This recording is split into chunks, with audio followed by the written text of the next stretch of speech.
said it without thinking. That was always my problem. My mouth moved before my brain had the chance to catch up, and by the time the words were already hanging in the air, it was far too late to pull them back. 3 years working as a personal assistant at Voss & Partners, one of Chicago's most exclusive private consulting firms, and I still hadn't learned the most basic rule of survival in rooms like that one: be invisible. It started, like most disasters in my life, with a clipboard and a miscommunication. The Meridian Club occupied the entire 32nd floor of a downtown high-rise, and its private dining rooms were the kind of places where deals worth more than small countries were sealed over imported wine and conversations that never got written down anywhere. My boss, Mr. Voss, had booked the East Salon for a dinner with a new client, someone whose name had been whispered in hushed tones all week, someone whose file I hadn't been allowed to read past the first page. My job that evening was simple: coordinate the catering staff, manage the timeline, and remain, as always, completely unnoticeable. I had arrived 90 minutes early, my natural hair pulled back neatly, my dark blazer pressed, my notepad already full of timestamps and reminders. The catering team from Elevée moved around me like a quiet river, setting white tablecloths and crystal glasses, and I counted place settings for the 4th time because counting things was how I kept calm when my nerves were threatening to unravel. The room smelled of cedar and expensive candles. Rain tapped against the tall windows overlooking the city, and for a brief moment, standing in that polished silence, I felt something close to peace. It didn't last. The elevator opened at 7:02 p.m., 3 minutes before any guest was expected, and the air in the room changed before I even turned around. There is no other way to describe it. The temperature didn't drop, the lights didn't flicker, nothing tangible shifted, and yet every single staff member in that room went still, the way small animals go still when something larger enters their space. I turned. There were 4 of them, but my eyes found only one. He was younger than I had imagined. That was my first thought. Irrational, considering I hadn't known what to imagine. He wore a black suit so precisely fitted it looked architectural, the white shirt beneath it open at the collar, no tie.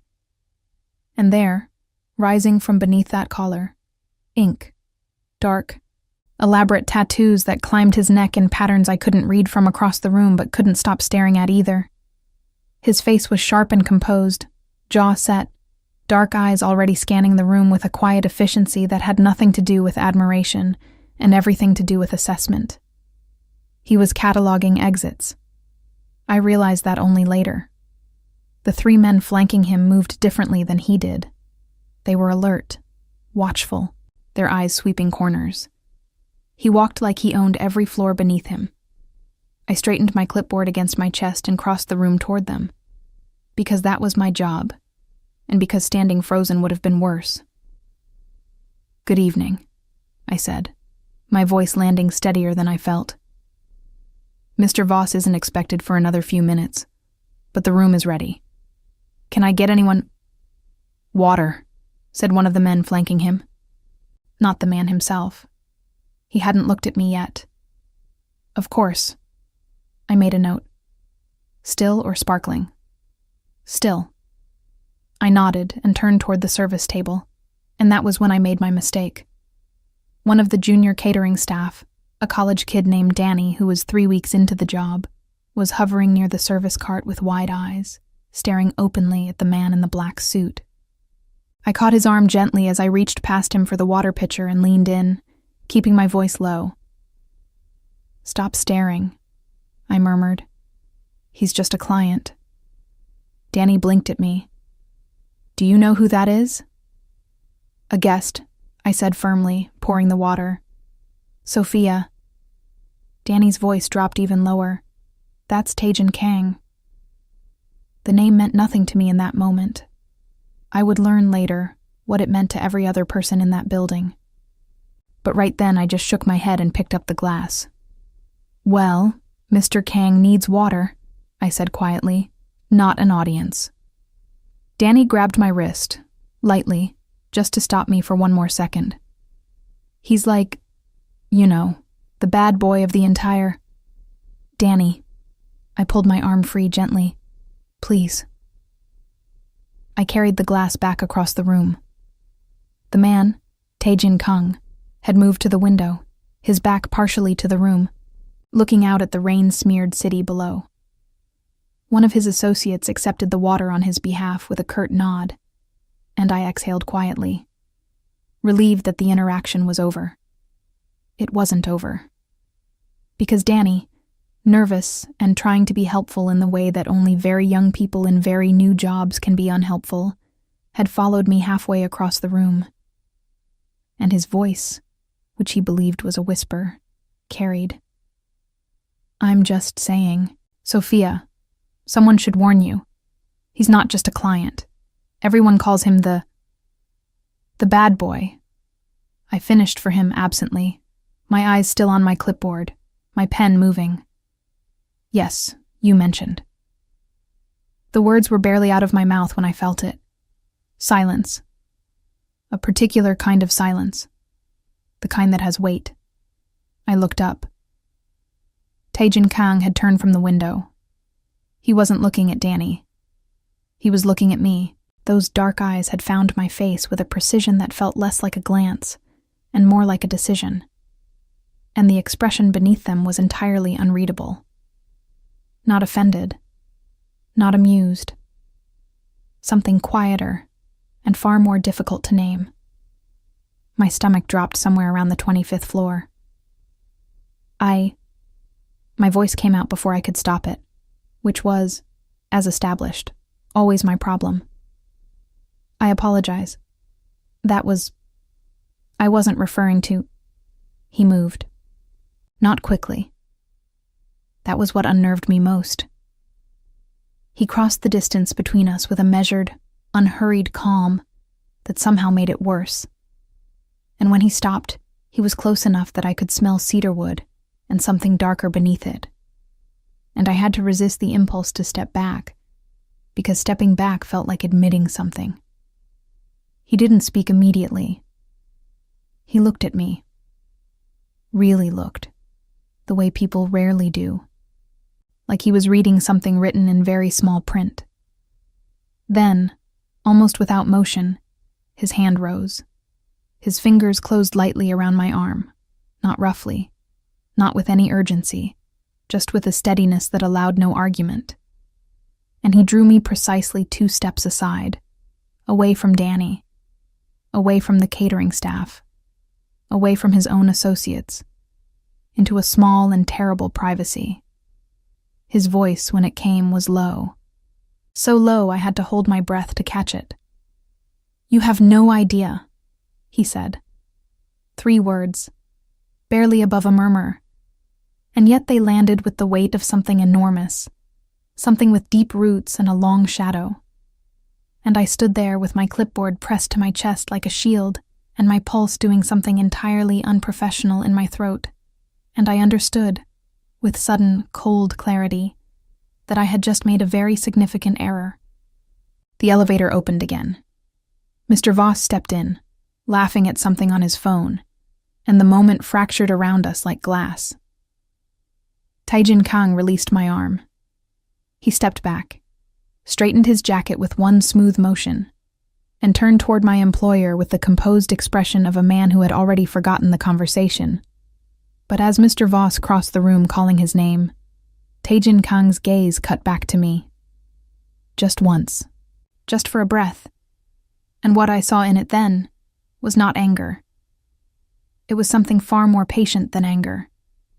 Something that looked, with a certainty that turned my knees unreliable, like the beginning of a decision. I didn't sleep that night. I told myself it was the rain. It hammered against my apartment windows until almost 3 a.m, relentless and loud. The kind of storm that makes the whole city feel smaller and closer and less safe. I told myself it was the leftover tension from the event, the checklist items I was mentally reviewing, the slight panic of wondering whether I'd forgotten to confirm the florist for Thursday's board luncheon. I told myself a lot of things, lying there in the dark with my ceiling doing nothing interesting above me. But the truth was simpler and more inconvenient than all of that. I kept hearing those 4 words. You have no idea. Low and unhurried, like he had all the time in the world and no particular concern about using it. Like he was stating a fact about the weather rather than something that had burrowed under my skin and refused to leave. By 5:30, I gave up on sleep entirely, made coffee I didn't taste, and sat at my small kitchen table with my planner open in front of me, pretending to organize the week ahead.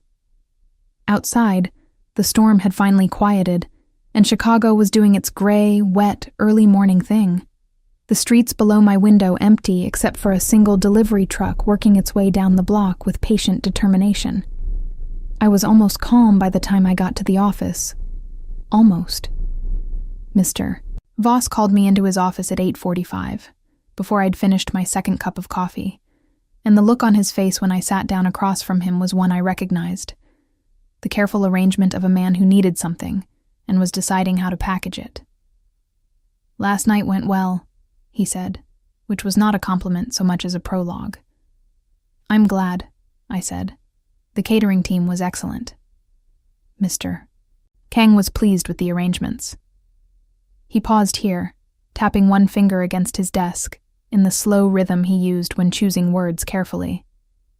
He's asked that you personally coordinate all future meetings during his consultancy with us. I kept my expression exactly where it was. Me specifically. By name, Sophia. Mr. Voss said it with the careful neutrality of someone who found the request unusual but profitable. He'll be working with us closely over the next several weeks. High-level work, the details of which remain confidential, naturally. Your role would be logistics, scheduling, liaison with venue staff.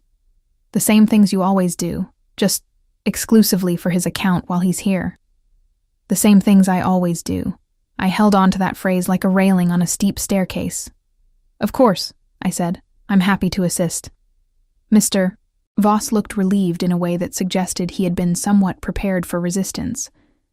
And I noted that privately, with a small, cold curiosity. What had he expected me to say? What did he know about Taejin Kang that I still didn't? I found out gradually, in pieces, the way you find out most things that matter.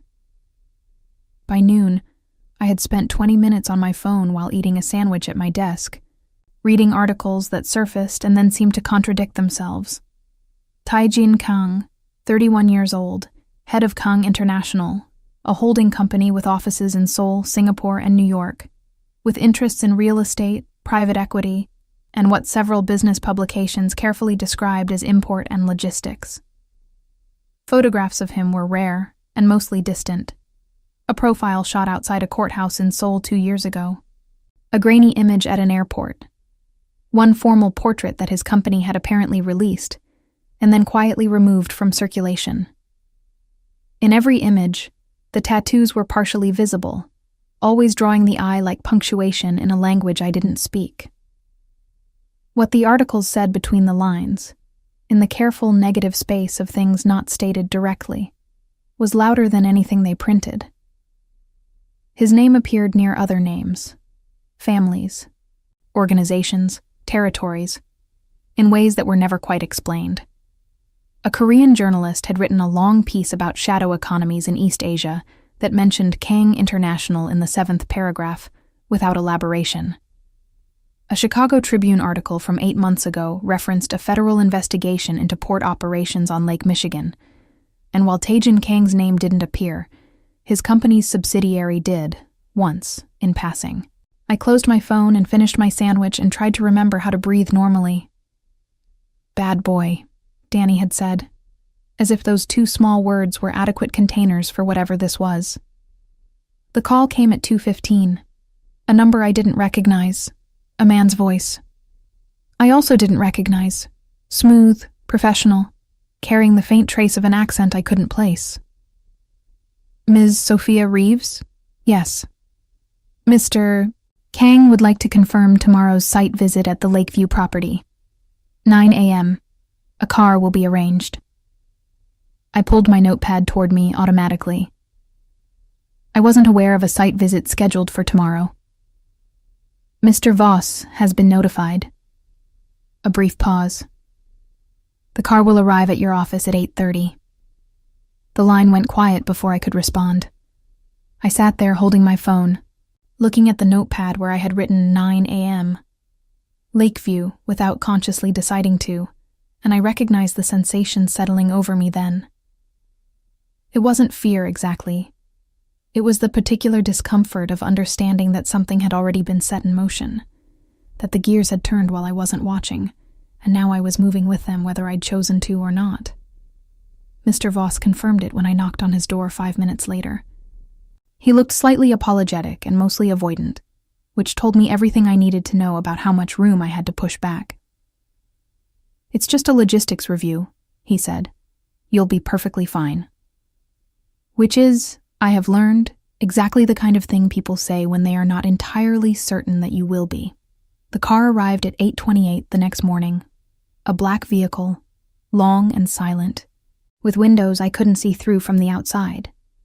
The driver held the door without speaking, and I climbed in with my notepad, and my professionalism arranged around me like armor. Taijin Kang was already inside. He sat on the opposite side of the rear seat, one arm resting along the back of it, jacket on, completely at ease in the way of someone for whom confined spaces hold no anxiety whatsoever. There was another man in the front passenger seat. One of the associates from the dinner, I thought, though I couldn't be certain. And a second vehicle followed us at a fixed distance, visible through the rear window. "Ms. Reeves," Taijin said. Not a greeting exactly, more like confirmation. "Mr. Kang." I settled my notepad on my knee and clicked my pen. "I understand we're reviewing the Lakeview property this morning. If you could give me a sense of what you're looking for in terms of—" "You researched me," he said. It wasn't a question. I kept my eyes on my notepad for exactly 1 second before I made myself look up, because looking away felt like losing something. "It's part of my job," I said evenly, "to be informed about the clients I work with." Something shifted in his expression, not quite amusement, not quite approval, but something in that vicinity. He studied me with that same precise attention from the dinner, and I had the uncomfortable sense that he was reading several layers beneath the surface of whatever I was showing him. "And what did you learn?" he asked. "That Kang International has significant holdings across multiple sectors," I said carefully, "and that you prefer to control the details of your own schedule." "What else?" I held his gaze. That some questions don't have answers in print. The silence that followed was not hostile. It was something more complicated, a silence that was, in its own strange way, respectful. He nodded once, very slightly, as though I'd passed something without being told there was a test. The car moved through morning traffic, and I turned back to my notepad, and I told myself I was completely in control of this situation. Then his phone rang, one of 2 I'd noticed on the seat beside him, and he answered it in Korean, his voice dropping to something quiet and swift and serious, and the man in the passenger seat turned his face to the window with the trained discretion of someone long accustomed to not hearing things. And I stared at my notepad and tried to concentrate on the Lakeview property and absolutely nothing else. We were 2 blocks from the lakefront when the car slowed unexpectedly. The driver said something low in Korean.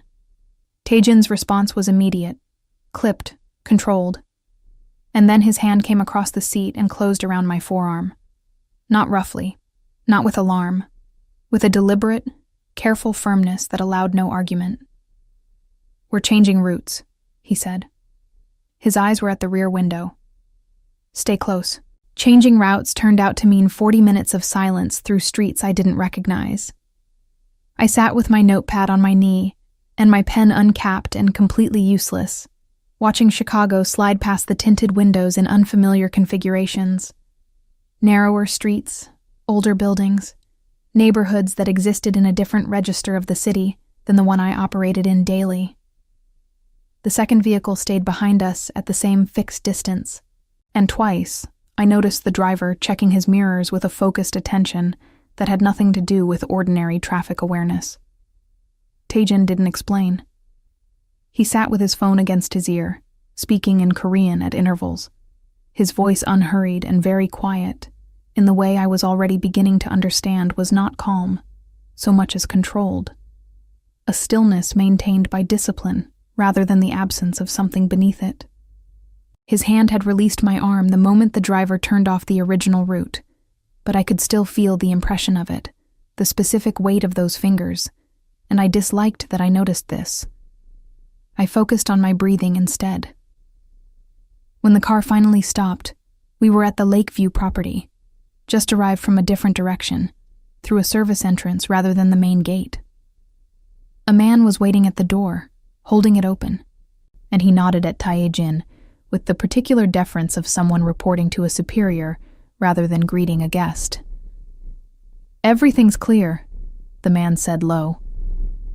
Tae-jin stepped out. He paused beside the open door, and his eyes found me. "Ms. Reeves," which was an instruction, not a greeting. I gathered my things and followed. The property was a converted warehouse on the northern lakefront.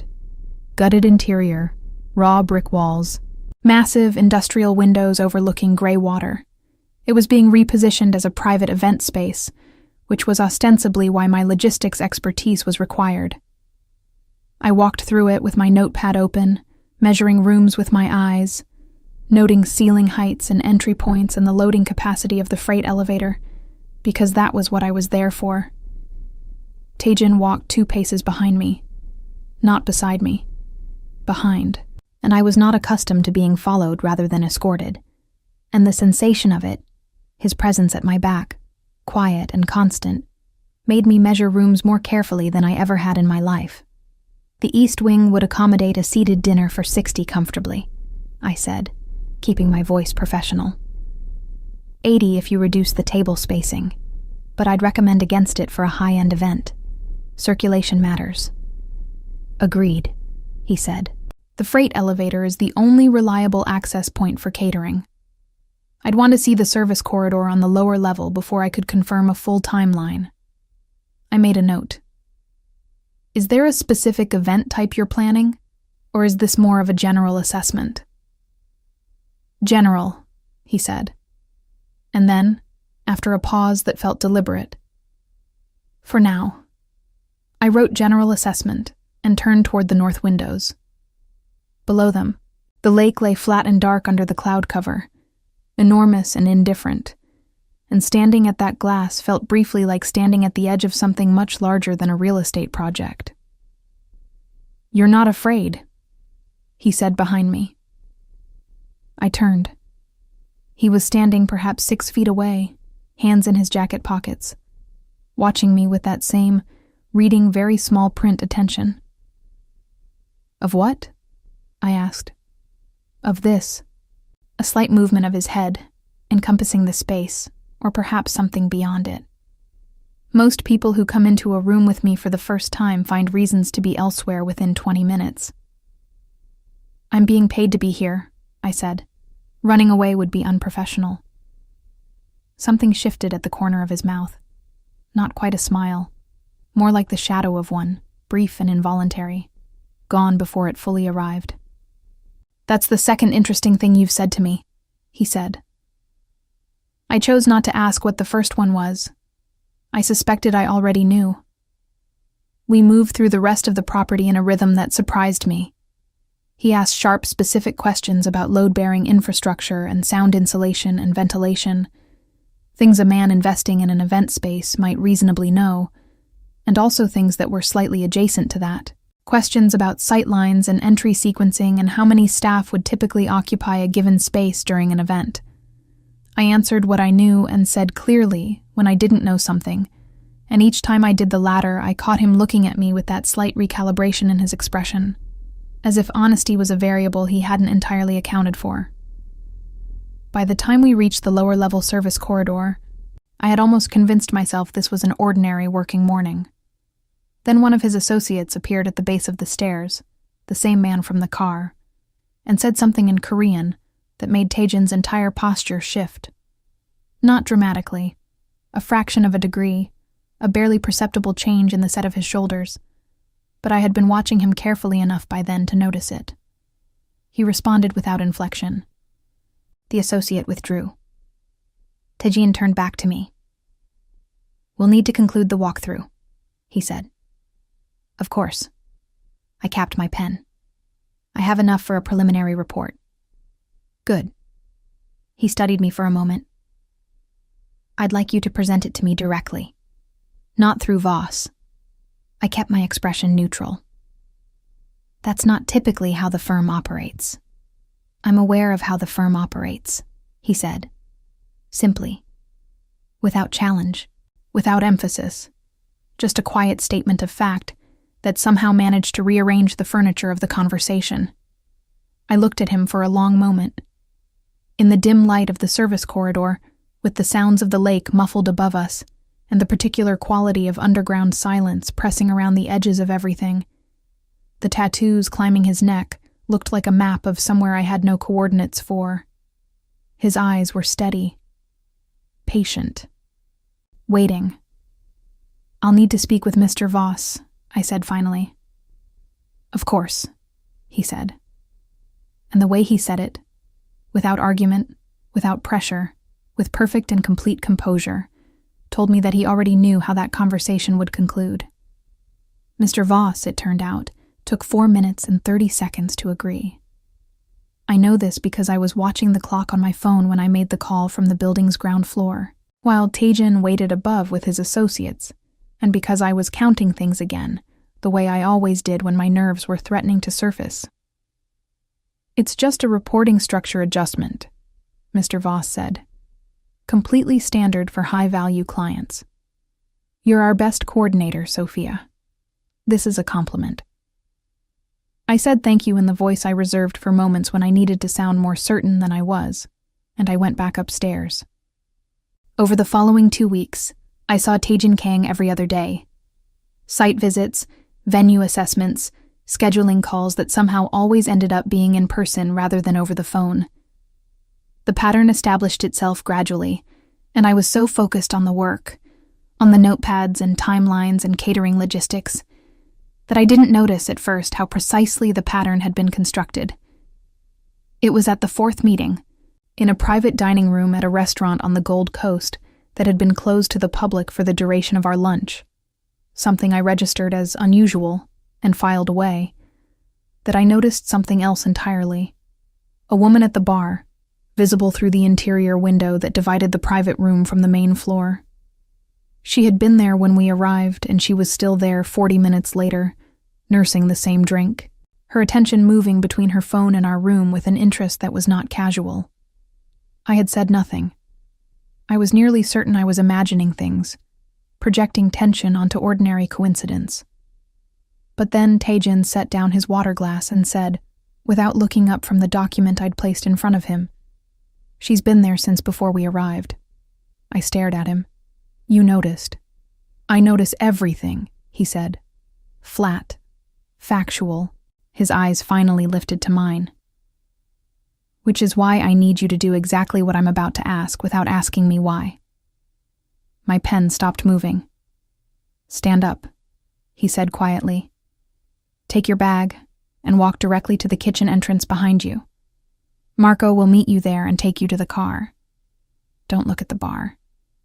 Every rational instinct I possessed told me to ask questions, to push back, to demand an explanation before complying with an instruction that made no logical sense in the context of a business lunch.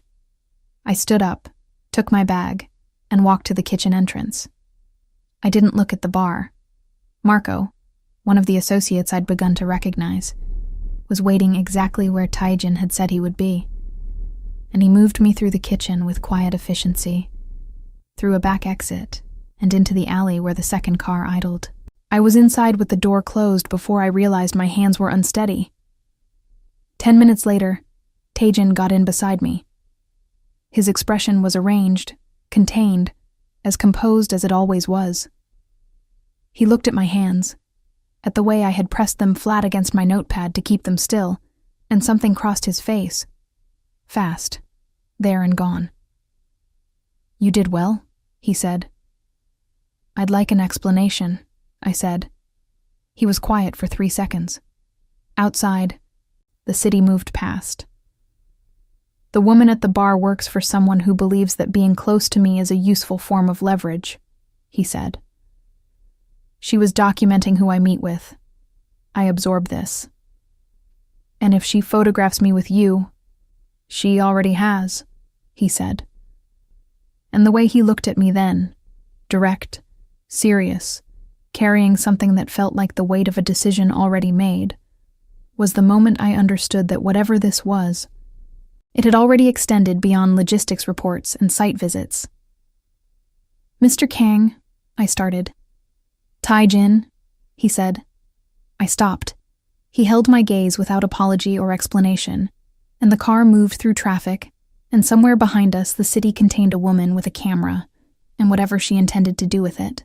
And I pressed my hands flat against my notepad, and tried very hard to remember that I was just a personal assistant who had made a careless comment at a dinner 3 weeks ago. But the way he was looking at me made that increasingly difficult to believe. The photographs appeared 3 days later. Not in a newspaper, not online. Nothing that public, nothing that blunt. Instead, a manila envelope arrived at the Voss and Partners front desk. Addressed to me by name, no return address, hand-delivered according to the receptionist who signed for it. Inside were 4 photographs, printed cleanly on standard paper, showing me and Taijin at the Gold Coast restaurant, through the interior window, slightly angled, clearly taken without awareness. In 2 of them we were simply looking at documents. In the 3rd, I was standing with my bag, mid-motion toward the kitchen. In the 4th, which was the one that stayed with me longest, Taijin was watching me walk away, and the expression on his face in that unguarded fraction of a second was not the controlled, composed arrangement I had come to know. It was something unmasked, something concentrated and unambiguous. There was no note in the envelope, no demand, no explanation. The message was the photographs themselves. I sat at my desk for 6 minutes looking at them. Then I called the number that had appeared on my phone twice in the past week, Taijin's direct line, passed to me quietly by Marco without comment or instruction, as though it were simply a practical detail. He answered on the 2nd ring. I received something, I said. My voice was steadier than I expected. A pause of perhaps 2 seconds. I know, he said. Don't throw them away. I'll send someone. Taijin. It was the first time I had used his name aloud, and it landed differently than I'd anticipated. Heavier, more real, closing some professional distance I had been carefully maintaining. What exactly is happening? Another pause. Longer this time. I'll explain in person, he said. Not on the phone. Marco arrived at my office building 20 minutes later. He collected the envelope with gloved hands and the practiced efficiency of someone who had handled far more alarming things than photographs. And he looked at me with an expression that was almost, not quite, but almost, sympathetic.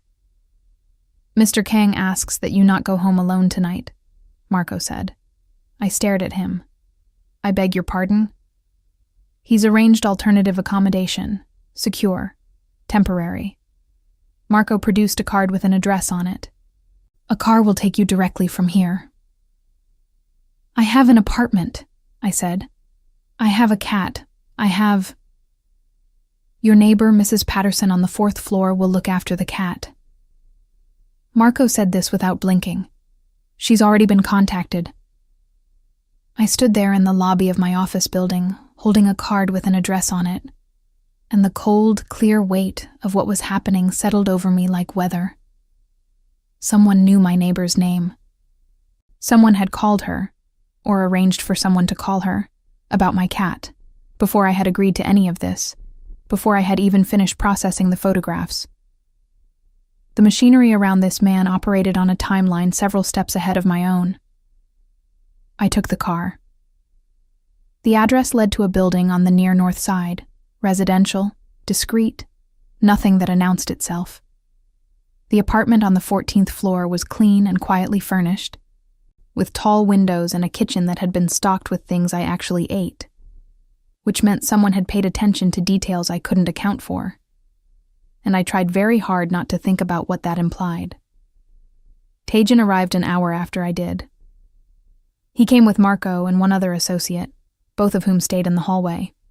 He came in, looked around the apartment with the assessment glance I recognized by now, and then looked at me, standing in the middle of the living room with my arms crossed, and what I hoped was a clearly legible expression of someone who required immediate and complete information. He sat down.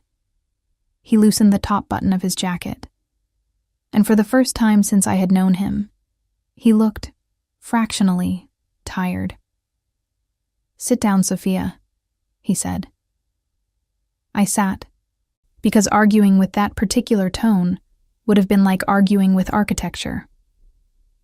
"The woman at the restaurant works for a man named Victor Lim," he began.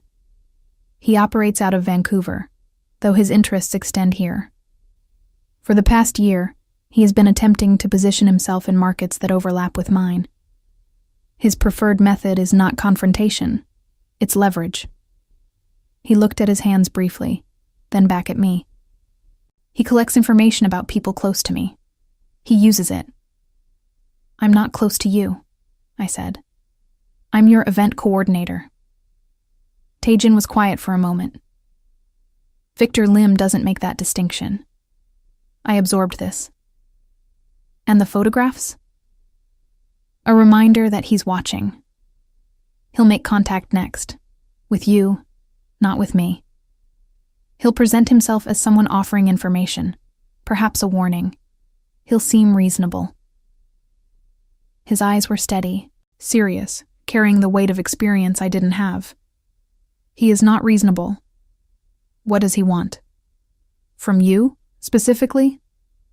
"Information about my schedule, my locations, my meeting times." A pause. "From me, generally. He wants me to feel that the people around me are exposed. It's a pressure tactic." I looked at him for a long moment. The lamp on the side table cast the room in warm light, and outside the windows the city hummed its ordinary evening hum, and it was almost possible to forget, in that particular quality of light, what the edges of this conversation actually meant. "Why me?" I asked. "You meet with dozens of people. Why target your event coordinator?" Tajin didn't answer immediately. He looked at me with that reading very small print attention, and something moved behind his eyes. Considered, deliberate, before he spoke. "Because he noticed that I changed our routes on the second morning," he said. "And that I moved you through the kitchen before I handled the situation myself. And that I look at you differently than I look at other people in the room." The apartment was very quiet. I became aware of my own heartbeat in a way that was inconvenient and unhelpful. "You move me first," I said, "before dealing with whatever the situation was." "Yes. That's not standard client coordinator protocol." "No," he said. "It isn't." The honesty of it, the simple, undecorated directness, landed harder than any elaboration could have. I looked down at my hands and then back at him, and I found something in his expression that I had not seen there before. Not the careful control, not the assessment, not the quiet authority. Something more unguarded. Something that had no professional category. "Tajin." My voice came out quietly. "I'm an assistant from a consulting firm. I schedule catering and measure rooms for a living. Whatever this is," I gestured between us, a small, inadequate motion. "It's putting me in a position I didn't agree to." "I know," he said. "Just that. No deflection, no minimization." "I know it is." "Then tell me what you want me to do." He leaned forward slightly, elbows on his knees, and when he spoke, his voice was lower. Carrying that particular quietness that I had learned meant he was being entirely serious. "Stay where I can see that you're safe," he said. "Until Victor Lim understands that you are not a useful point of pressure. Once he understands that, once I've made that clear, you walk away from this with your life exactly as it was." And how long does that take? Not long. That's not a number, I said. Something that was almost a real smile crossed his face, brief, unguarded, gone in a moment. 2 weeks, he said. Perhaps 3. I looked around the apartment, at the stocked kitchen, the clean windows, the evidence of preparation that had preceded my agreement. At the door beyond which Marco and his colleague stood without impatience. My cat, I said. Is fine, he said. Mrs. Patterson has been compensated generously. My job, Mr. Voss has been told you're working remotely on the Kang account, which is accurate. I pressed my fingers to my forehead briefly, then dropped my hand. You arranged all of this before asking me. He held my gaze. I arranged all of this because the alternative was leaving it unarranged, and I found that unacceptable. There was nothing apologetic in how he said it. No performance of regret. Just a man who had made a calculation and was stating it plainly.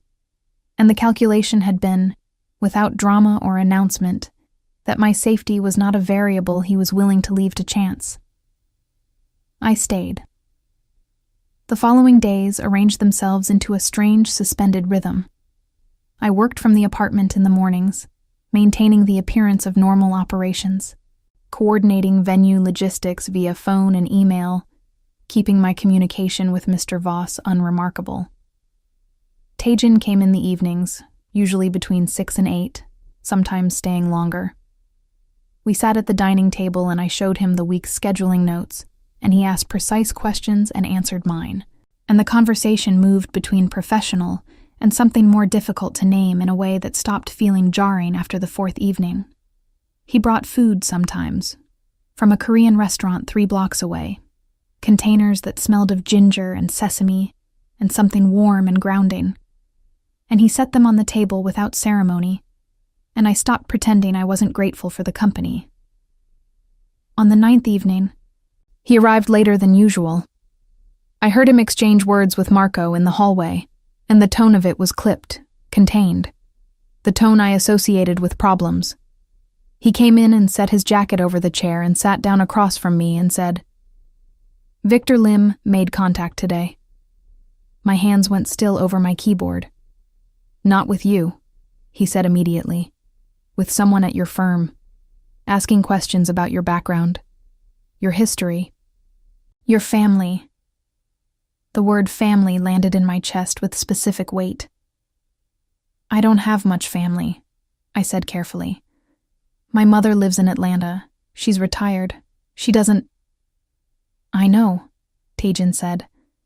And the way he said it, low, with an edge beneath the surface that he was visibly containing, told me that he had already taken steps about Atlanta that I hadn't been informed of, and that the decision to do so had not been casual. Is she safe? I asked. He looked at me with complete steadiness. Yes, he said. I made sure of it this morning. I stared at him across the table, at this man whose world operated by rules I didn't fully understand, who had placed a shield around my mother in Atlanta before I had even known there was anything to shield her from, and I felt something shift inside me. Not the careful professional distance I had been managing, not the controlled wariness, but something beneath all of that. Something that recognized, without my permission, that whatever Taejin Kang was, he had chosen to put himself between me and the dark without being asked. Thank you, I said, quietly, with the full weight of it. He held my gaze for a long moment. Then he nodded, once, and reached forward and moved my laptop slightly to make room for the takeout containers he'd brought. And the domesticity of that small gesture, in the context of everything surrounding it, was somehow the thing that finally made my throat tighten.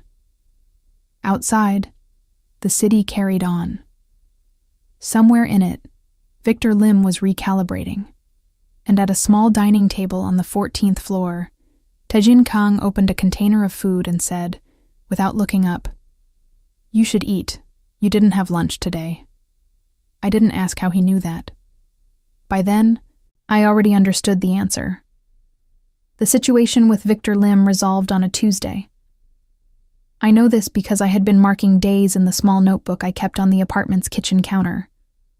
Not dramatically, not with any particular ritual, just a quiet line through each date the way I had done since childhood when waiting for something to end. 14 lines, and then on the 15th morning, Marco knocked on the apartment door at 7:45 and told me, with the same measured neutrality he applied to everything, that Mr. Kang would like me to join him downstairs. The black car was idling at the curb. Tajin was already inside. He looked, when I got in, like a man who had not slept. Not disheveled. Nothing about him was ever disheveled, but carrying the particular stillness of someone who had been awake and working through hours that didn't show on a clock. There were faint shadows beneath his eyes, and his jaw held a tension that hadn't been there the previous evening when he'd stopped by the apartment with the quiet efficiency that had become routine. "It's done," he said. 2 words. Exactly as much as he needed. I looked at him. "Done how?" "Victor Lim has been made to understand," he said, "that approaching anyone connected to me, through any channel, for any purpose, is not a viable strategy." He paused. "He's returning to Vancouver. His interests here are concluded." "How did you make him understand that?" Tajin looked at me steadily. "In ways that don't require explanation," he said. Not evasive, simply drawing a line, clearly and without apology, between what I needed to know and what belonged to a world I didn't inhabit. "What matters is that it's finished. You can go home, Sophia." I should have felt relief. I did feel relief, a real physical loosening in my chest, the release of 2 weeks of compressed anxiety. But beneath it, unexpected and unwelcome, was something else. Something quieter and less convenient. I looked out the window at the morning street. "My mother," I said. "The additional security presence in Atlanta was stood down an hour ago," he said. "She won't have noticed it was there." I nodded slowly. Of course. Of course he had managed that already, in the hours before this conversation. In that space between when the problem was resolved and when he told me it was resolved. The space he used, I had come to understand, to ensure that telling me good news also meant handing me a situation with every edge already smoothed. "You think of everything," I said. "I try to," he said, simply. The car moved through morning traffic, and I turned to look at him fully. At the tattoos climbing his neck, at the composed face above them, at the eyes that were watching me with that expression I had first seen in a photograph printed on plain paper, the one taken through a restaurant window when he thought no one was watching him watch me. "What happens now?" I asked. "You return to your apartment," he said. "You return to your work. Your life goes back to what it was." "And the Kang account?" A pause. Fractional. "The consultancy with Voss and Partners concludes at the end of the month, as originally contracted. I absorbed this, so I go back to scheduling florists and counting place settings." "Yes."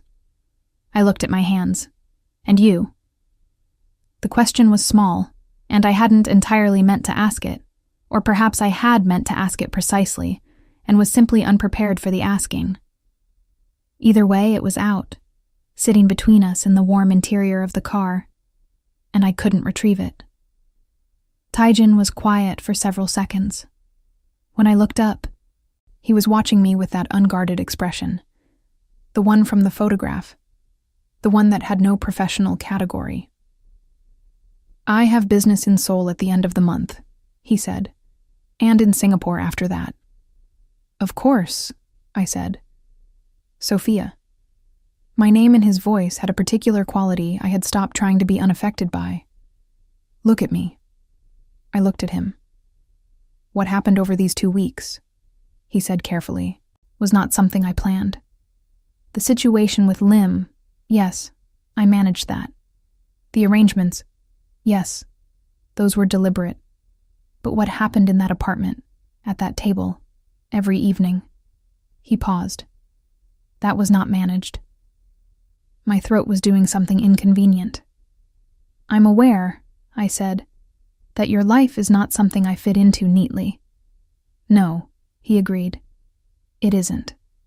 And I'm aware that what you do, what you are, involves risks that I don't fully understand, and probably shouldn't. Also true." So, I pressed my hands flat against my notepad. The same gesture, the same instinct as always. "What are you actually saying?" He reached across and placed his hand over mine, not gripping, not commanding, just resting there, warm and still, with the same deliberate steadiness that characterized everything he did. "I'm saying," he said quietly, "that I will be back from Seoul in 6 weeks, and that I would like, when I return, to have dinner with you. Not in a private dining room arranged by your employer. Not with Marco in the hallway." A pause. Just dinner. I looked at his hand over mine, then at his face. "Just dinner," I repeated. "To begin with," he said. Something loosened in my chest that had been held carefully in place for 15 days. Not everything. Not the awareness of who he was. Not the clear-eyed understanding of what his world contained. Not the knowledge that choosing to remain near this man meant accepting a proximity to shadows I couldn't fully see. All of that stayed. All of that was real, and I had no intention of pretending otherwise. But beneath it, something warm and stubborn and entirely mine said, "Yes." 6 weeks is a long time," I said. "I'll be in contact," he said. And from him, from a man who had arranged security for my mother in Atlanta before breakfast. This was not a vague reassurance. It was a statement of fact. I allowed myself a small smile. "You'll have Marco call me." "I'll call you myself," he said. The car stopped in front of my building. I gathered my bag and my notepad, and I looked at him one last time in the morning, light coming through the tinted glass, at this man who was complicated and careful and dangerous in ways that were real, and who had also, without announcement or drama, made sure my cat was looked after and my mother was safe and I had eaten lunch on the days I forgot. 6 weeks, I said. He nodded. I got out of the car. I didn't look back. Not because I was being dramatic about it, but because I knew, with the quiet certainty of someone who had spent 15 days learning to read a very particular kind of stillness, that he was watching until I was through the door. He was. I know, because Marco told me later, casually, offhandedly, in the way he occasionally let things slip that I suspected were not entirely accidental, that Taejin had not told the driver to pull away until the elevator doors in my lobby had closed completely. 6 weeks passed.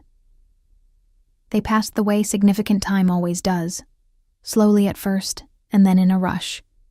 And then one morning I looked up from my desk, and the date on my phone was the one I had been quietly noting the approach of. And my phone rang before I had fully processed this, and the number on the screen was one I knew. I answered. "I'm back," he said. Just that. 2 words, the same economy as always, and beneath them everything that had accumulated over 2 weeks in a 14th floor apartment, and 6 weeks of phone calls that were never quite long enough. "I know," I said. "I've been counting." A pause. And then, quiet, real, the sound of something that had been carefully maintained releasing into something easier. He laughed. It was a small sound. Brief. But it was the first time I had heard it, and it rearranged everything. We had dinner that Friday.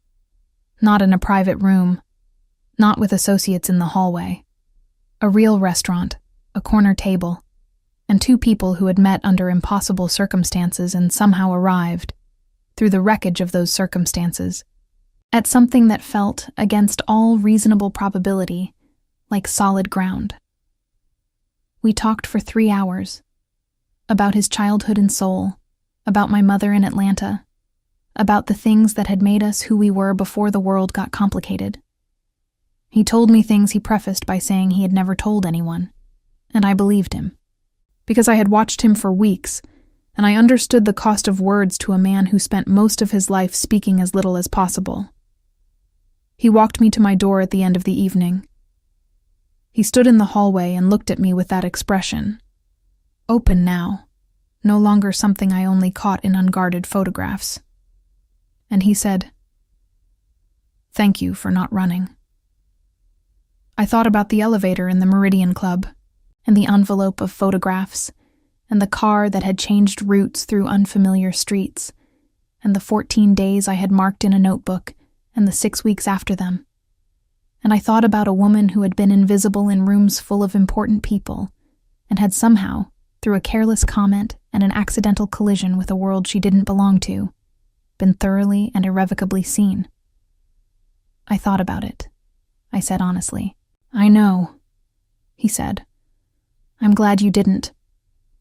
I looked at him, at the man who was complicated and dangerous and careful, and beneath all of that something steady and real that I had not expected and could not now unimagine.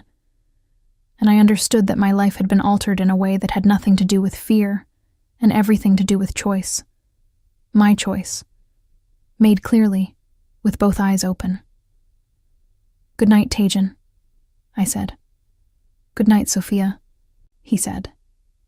And when I closed the door and stood in my quiet apartment with my cat winding around my ankles and the city humming outside my windows, I was not the same woman who had stood in the Meridian Club 3 months ago, counting place settings and trying to be invisible. That woman had disappeared somewhere along the way. I found, standing in my own hallway, with a smile I hadn't planned, that I didn't miss her at all.